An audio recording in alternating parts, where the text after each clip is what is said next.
Наш эфир продолжает выпуск новостей в студии Валерия Наумова. Здравствуйте. Коротко о главных темах. Глава Якутии провел очередное заседание оперштаба, где озвучил, что в региональном правительстве создана оперативная рабочая группа.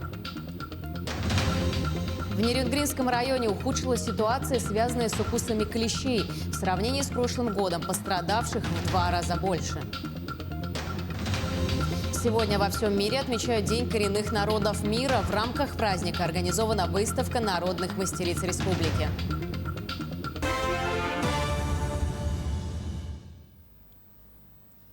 Сегодня глава Якутии провел очередное заседание оперштаба, где озвучил, что в региональном правительстве создана оперативная рабочая группа под руководством первого вице-премьера Дмитрия Бердникова.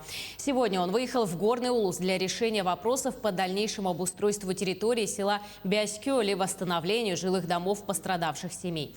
На сегодняшний день по ряду районов республики имеется угроза приближения огня в населенные пункты. Накануне под угрозой лесных пожаров находились 14 населенных пунктов. Сегодня их количество сократилось до 10. В ряде наслегов Верхневилюйского, Горного, Кобяйского, Намского, Татинского, Тампонского и Усть-Алданского улусов лесные пожары находятся в пределах 5 километров. Сейчас в этих районах усилены все мобилизованные силы для тушения пожаров и снижения риска возгорания. Ситуация с лесными пожарами в Кобяйском улусе остается напряженной.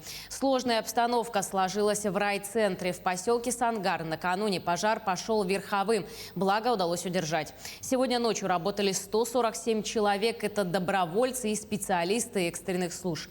Также задействованы 6 погрузчиков, 1 бульдозер и МТ-3 с плугом. Бригады удерживают огонь по периметру. Необходимы дополнительные силы для дежурства и окарауливания.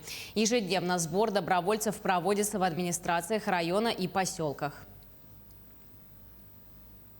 Сегодня начнутся перечисления единовременной выплаты в размере 30 тысяч рублей потерявшим жилье при пожаре в селе Бяскёль.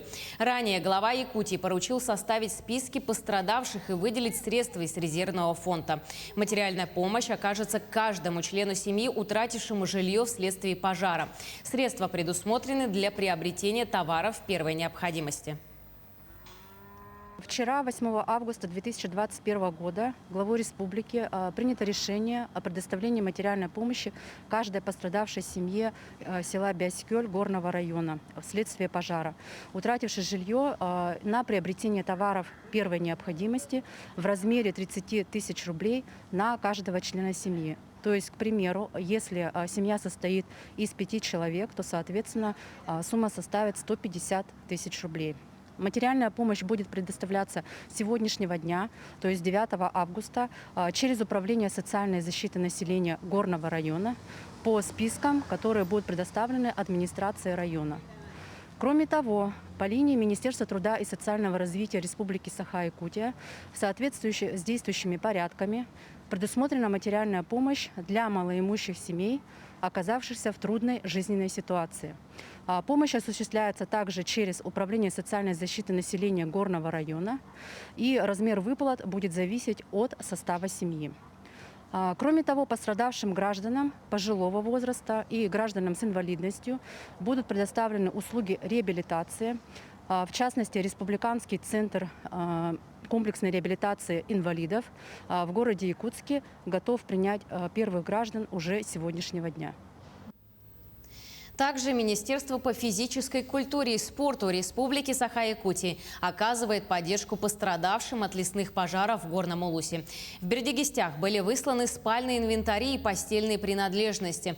В данное время во Дворце спорта 50 лет Победы развернули общественный добровольческий штаб, где проводится набор добровольцев и работает пункт приема помощи пострадавшим, где каждый может помочь вещами первой необходимости, одеждой и продуктами питания. В Сунтарском улусе всего с пожароопасного сезона зарегистрировано 103 лесных пожара. В данное время из них действует 27, в том числе организовано тушение 8 лесных пожаров, приостановлено 10. При поддержке оперштаба республики и АО «Алроса» доставлены 3 единицы техники. 7, по нашему анализу оперативного штаба Сунтарского улуса, могут нести потенциальную угрозу населенным пунктам. Однако в настоящее время мы по данным пожарам организовали большую работу, привлекли местное население, мобилизованные. В настоящее время угрозы населенным пунктам нет. За прошедшие 2 суток по Сунтарскому улусу прошли кратковременные и интенсивные осадки по местам. В ближайшие сутки также прогнозируется прохождение осадков. В Алданском районе действуют 5 лесных пожаров. Один расположен в 60 километрах от населенного пункта Верхней Амге. И 4 очага около села Белькачи, которое граничит с Усть-Майским районом. Несмотря на то, что лесной пожар в 6 километрах от населенного пункта, угрозы нет. Есть естественная преграда в виде реки. Специалисты привлечены на тушение пожара и работают в разных районах республики. Отправляли 19 человек, 11 человек в Покровске находится, 4 человека в Горном районе и 4 человека в Усть-Майский район. Перейдем к эпидобстановке. За последние сутки в республике зарегистрировано 136 новых случаев COVID-19. Из них 68 в городе Якутске. В Алданском районе 16, в Мирнинском 11, в Нерюнгринском 10, в Ленском районе 4 случая. В Вилюйском, Мегино-Кангаласском и Хангаласском улусах по 3 заболевших. Еще в 12 районах от 1 до 2 случаев заражения. Заместитель руководителя оперштаба Ольга Балапкина обратилась к волонтерам и людям, желающим помочь в тушении лесных пожаров в Якутии, и призвала их вакцинироваться, чтобы обезопасить как себя, так и жителей районов, куда они поедут.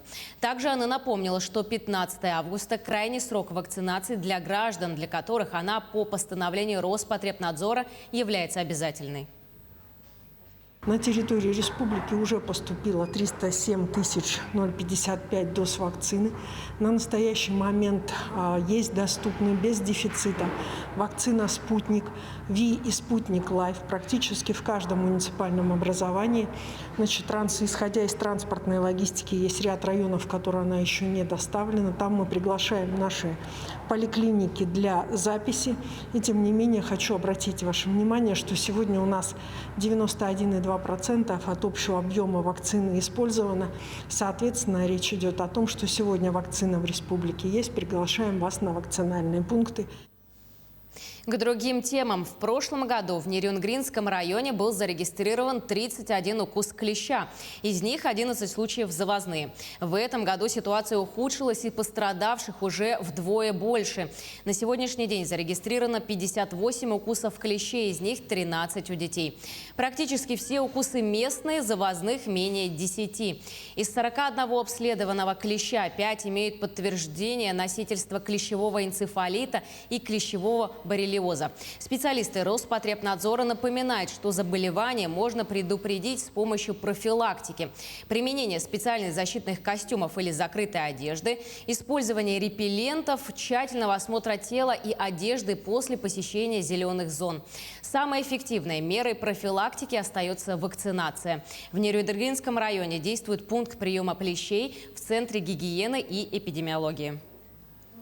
Необходимо в случае нападения клеща обязательно обратиться в медицинскую организацию для извлечения его из тела человека и последующего исследования, а также проведения мер экстренной профилактики как против клещевого энцефалита, так и против клещевого боррелиоза.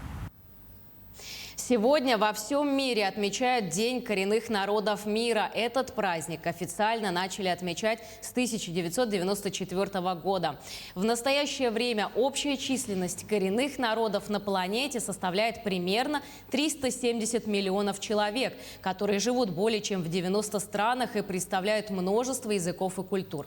Так, в нашей стране 47 этносов, где выделяются 40 коренных малочисленных народов Севера, Сибири и Дальнего Востока России.